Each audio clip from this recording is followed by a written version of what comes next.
4 ans après un premier volet qui, avouons-le, avait pas mal divisé les fans, Alexandre Astier nous sort aujourd'hui la suite de Kaamelott dans un deuxième volet scindé en 2 parties censé répondre à pas mal d'interrogations et de questions en suspens. Nouveau chapitre donc très attendu à la fois par les fans déçus du premier film, mais aussi par ceux qui ont passé un bon moment devant. Alors suite décevante ou véritable surprise, c'est ce que je vous propose de découvrir aujourd'hui dans cette critique.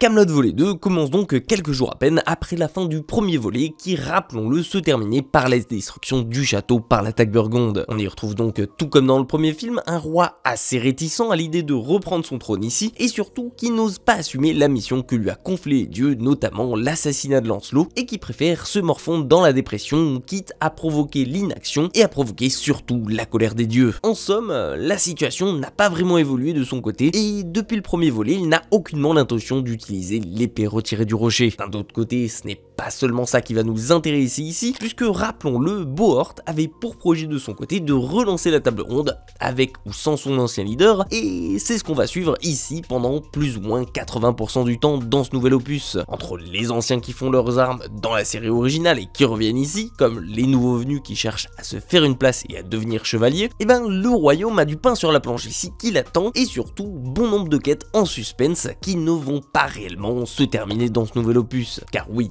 comme vous pouvez l'imaginer, qui dit opus scindé en 2 parties dit forcément que ce dernier va encore une fois nous laisser sur notre faim, et avec lui plus de questions en suspens que de réponses apportées par son récit. On aura bien quelques quêtes secondaires intéressantes ici pour faire avancer le schmilblick, notamment une histoire de rêve prémonitoire en lien direct avec la quête du Graal et qui va lier le destin de la Dame du Lac ici à celui de Caradoc, ou bien encore on suivra aussi les fomentations de l'ex-tyran de Kaamelott, alias Lancelot, qui se lance à cœur perdu dans la magie noire pour tenter de se venger d'Arthur, mais ce seront, vous verrez, de bien maigres récompenses pour toutes ces années d'attente. Et c'est là que commence réellement le constat amer que j'ai eu pendant 2h20, soit l'entièreté de ce second opus. Est-ce que Astier sait réellement au final où il va avec sa trilogie? Non, parce que j'ai défendu il y a 4 ans de ça son premier volet, que personnellement j'adore toujours autant. Certes, il prenait son temps et il me permettait d'exposer les bases 10 ans après, d'expliquer un peu le contexte des personnages, de restituer la quête du Graal ici, mais au moins il avait un début, avec le retour d'Arthur Pendragon, un milieu avec la résistance qui s'engage à l'aider à reprendre le royaume des mains de Lancelot, et surtout une fin avec le royaume libéré, tout comme Guenièvre, et surtout une nouvelle table ronde qui pouvait se mettre en place. Le tout entrecoupé de scènes énigmatiques sur l'enfance d'Arthur qui nous avait laissé la tête plein de questions et auxquelles on espérait trouver des réponses aujourd'hui. Et malheureusement, force est de constater que c'est tout l'inverse qui se produit ici avec ce second opus. D'un côté, j'ai même trouvé qu'Astier avait un peu abandonné ce qui faisait les forces de son film original, avec sa mise en scène si soignée et ses costumes si travaillés, en ne gardant au final que l'OST qui reste magnifique dans ce deuxième film, mais tout ça au profit d'une seule chose en particulier et qui, on le sent, a impacté l'écriture de ce nouveau film, à savoir l'humour. Oui, vous savez, ce qui avait été reproché au premier film par de nombreux fans, comme quoi c'était trop sérieux, ça s'éloignait des sketchs de l'époque d'M6 de 3 minutes, sûrement des reproches faits par des fans ici qui n'avaient jamais passé la saison 4, ou bien qui n'étaient pas véritablement intéressés par une histoire plus longue et plus sérieuse. Et bien malheureusement, tout ça, on sent que ça a dû grandement influencer Astier dans l'écriture de ce nouveau, parce que on sent que c'est bardé de mini-sketchs en tout genre, que ce soit sur les nouveaux chevaliers qui vont partir en quête de reconnaissance ici, sur la façon dont le personnage d'Arthur est traité à travers sa dépression en Carmélide, lors des réunions de la nouvelle table ronde, ou même lors de scènes plus sérieuses, comme lorsqu'Arthur confie une mission à une bande de mercenaires de retrouver les anciens partisans de Lancelot. Chaque dialogue de ce nouvel opus, on le sent, est tourné la plupart du temps de façon à provoquer le rire, avec un second degré et des situations qui désamorcent toujours le sérieux de la scène, et je vous le jure, c'est assez flagrant ici, surtout quand on met côte à côte les 2 opus, et que vous êtes maté comme moi le dernier, juste avant pour vous remettre dedans. Et si une fois sur 2 effectivement ça nous provoque un petit sourire, voire même un rire forcé, bah je vous avoue qu'on en ressort quand même largement frustré de faire face ici à un film à sketch qui ne nous avance pas plus que si on l'avait pas regardé. Alors certes, peut-être que certains s'y retrouveront, et par certains j'entends ceux qui aiment regarder les mêmes épisodes en replay depuis 20 ans maintenant, mais pour tout le reste ici, bah ça va jeter un froid. C'est simple, je vous le dis, en ressortant de là, j'ai eu l'impression d'avoir fait à peine quelques centimètres d'avance dans l'histoire en échange de 2h20 de mon temps. À ce niveau-là, c'est même plus du teasing que nous fait Astier, c'est juste du chantage. Limite, vous regardez la bande-annonce de 2 minutes et je vous assure que vous êtes autant avancé que moi dans l'histoire. C'est dire si c'est pas du foutage de gueule ce nouvel opus. Et autant,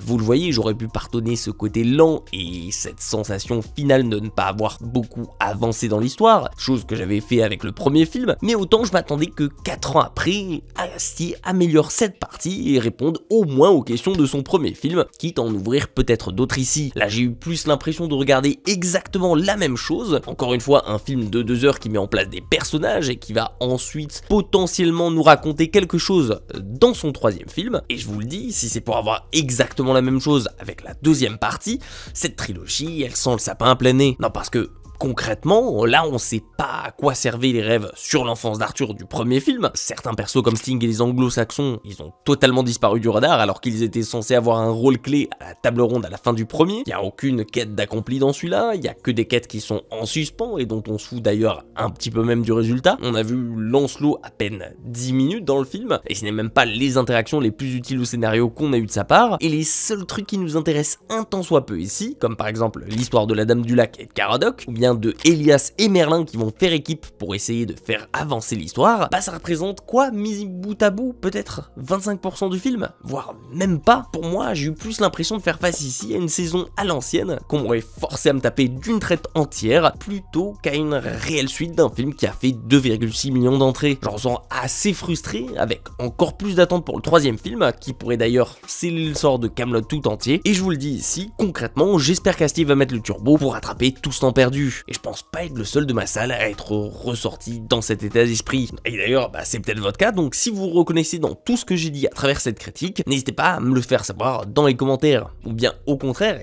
et là, ça me surprendrait vraiment beaucoup, vous avez peut-être au contraire kiffé ce deuxième volet, pourquoi pas, mais dans ce cas-là, bah j'aimerais bien savoir pourquoi. Attendant, j'espère que ma vidéo vous a plu. Si vous avez des théories à me partager sur ce nouvel opus, malgré le peu qu'on a à se mettre sous la dent, bah n'hésitez pas à me le faire face dans l'espace commentaire. Pensez à laisser un petit like avant de partir et à vous abonner à la chaîne si ce n'est pas déjà fait. Prenez soin de vous et moi je vous dis à très vite pour une toute nouvelle critique d'un film qui, je l'espère, sera moins frustrant.